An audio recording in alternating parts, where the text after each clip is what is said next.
So welcome back to the last video. So can you see now that there are other ways to behave, that you don't have to be locked in to the same behaviour forever? There are other choices. It is just retraining yourself to behave a different way. So you learn that when X happens, you don't have to do Y. Actually, you can do Z. You can do A, B, C, D, E, F, whatever you want to do.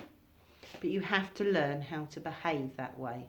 So at the moment, you are pattern response. You are automatically going to go the same way. So you have to learn a different way. So we're going to start with your behaviour that you want to change. So we've been talking about the behaviour you want to change.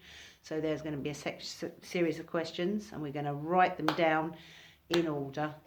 So the first question, the behaviour I want to change is, so write it down, the behaviour I want to change is, ... whatever you want to change.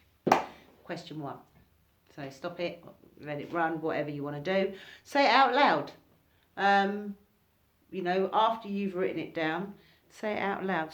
So you are now telling your subconscious what it is you're changing.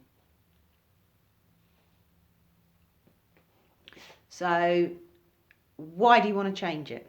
What is it doing for you?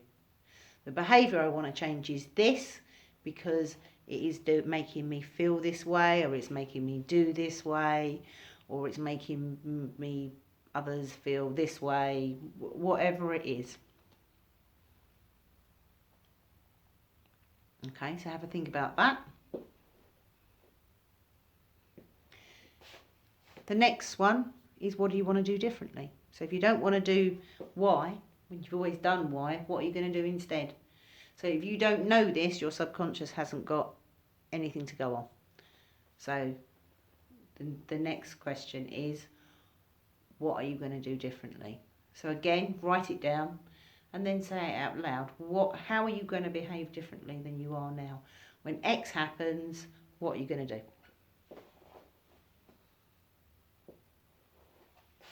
So if you're not trapped into these behaviour patterns, what will you do?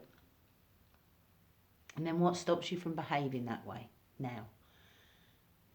What is it? So you can't change other people. You can only change yourself. So if you change your response to that person will have to change. They have no choice in the matter. They behave that way because you behave that way. If you change, they change. There's no choice. So, I hope that helps. Next workshop, we're going to talk about putting all of these 3 things together. How this is your mind swindle and how you can change you. This is your small steps for change. Over each one, you've learned how you are made up and what makes you you. And from now, we're going to start talking about changing. Hope this has helped. Thank you for listening. Enjoy your time. Stay safe. And I'll see you soon.